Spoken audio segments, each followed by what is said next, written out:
నాగమణి, అబ్బాయి వయసు దాటి అంకుల్ వయసు పడ్డది.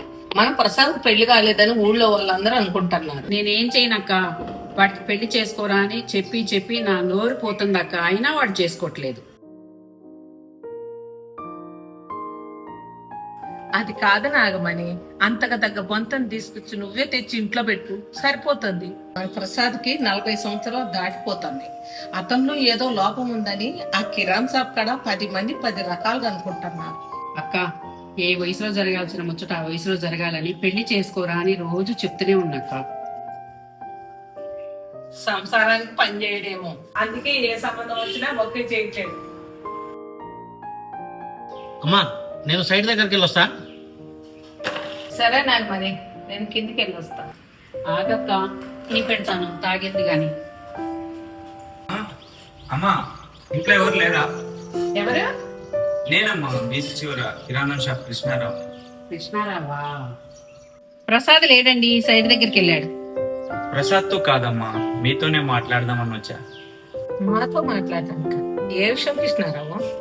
నేను ఈ రోజు బతుకున్నానంటే దానికి కారణం ప్రసాదే. నేను నా కుటుంబం బ్రతుకున్నంత కాలం ప్రసాద్కి రుణపడి ఉంటామన్నా. ఏమైంది కృష్ణారావు, ఇవాళ మా ప్రసాద్ని అంతగానం పొగుడుతున్నావు? పొగడత కాదమ్మా, వాస్తవాలు చెప్పడం పొగడత ఎలా అవుతుంది? లాస్ట్ మంత్ ఒంట్లో బాగాలేదని హాస్పిటల్కి వెళ్తే అన్ని పరీక్షలు చేసి మేజర్ సర్జరీ చేయాలి, పైసలు చాలా అవుతాయి, లేకపోతే బతకడం కష్టం అని చెప్పారు. డాక్టర్ అలా చెప్పేసరికి ఏం చేయాలో తెలియని పరిస్థితి. అప్పుడు విషయం తెలుసుకున్న ప్రసాద్ ఆయన ఫ్రెండ్స్ కాలనీ వాసులు కొంతమందిని కలుపుకొని ఆర్థిక సహాయం చేసి నా ఆపరేషన్కి సహకరించాడు. నా ఆపరేషన్ పూర్తయి నేను కోలుకున్నాక ప్రసాద్ని ఒకసారి కలిశానమ్మా.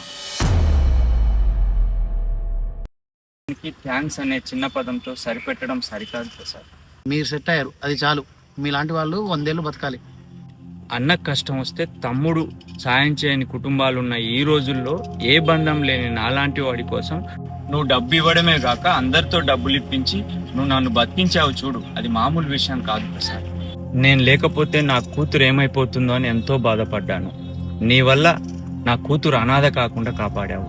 నీ సాయం మర్చిపోలేనిది. Thank you Prasad. అంత పెద్ద మాట ఎందుకులేనా? ప్రసాద్, మన కాలనీలో ప్రతి ఒక్కరూ నిన్ను పెళ్లి కాలేదు, పెళ్లి కాని ప్రసాద్ అని కామెంట్ చేస్తా ఉంటుంది. నువ్వు ఎవరిని ఒక్క మాట అనవెందుకు? నా పేరు ప్రసాద్, నాకు పెళ్లి కాలేదు కాబట్టి అందరు పెళ్లి కాని ప్రసాద్ అని పిలుస్తున్నారు. అదే నాకు పెళ్ళైతే అలా పిలవరుగా అన్న. పెళ్ళంటే బరువు కాదన్న, అదొక బాధ్యత. నేను మా అమ్మని ఎంత బాధ్యతగా చూసుకుంటున్నానో నా లైఫ్లో వచ్చే మా వైఫ్ కూడా మా అమ్మని అంతే బాధ్యతగా చూసుకోవాలి. అదేంటో అన్న, నేను ఇన్ని సంబంధాలు చూశాను. నేను చూసిన ప్రతి అమ్మాయి కూడా మన పెళ్ళి అయ్యాక మీ అమ్మని ఏ ఓల్డేజ్ హోమ్లో చేర్పిస్తామని చెప్పి అడుగుతుందే లేదు తప్ప మనందరం కలిసి ఉందాం, నేను మీ అమ్మని బాగా చూసుకుంటాను ఒక్క అమ్మాయి కూడా లేదన్నా. అన్న, ఇదే నా మెయిన్ రీజన్ అన్న. అంతేగాని నేను సంసారం చేయలేక కాదు, నేను సంసారానికి పనికిరాక కాదు. అమ్మా, స్కూల్ లైఫ్ నుండి కాలేజ్ లైఫ్కి వెళ్ళిపోగానే చాలా పెద్దవాళ్ళం అయిపోయామనుకుంటారు నేటి యువత.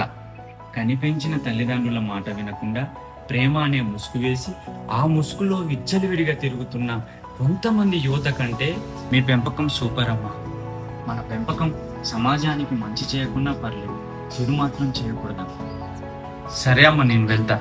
ఎందుకో నా మనసులో ఉన్నవన్నీ చెప్పాలనిపించి వచ్చా. మీ విలువైన సమయం పాడు చేసుంటే క్షమించండి అమ్మా.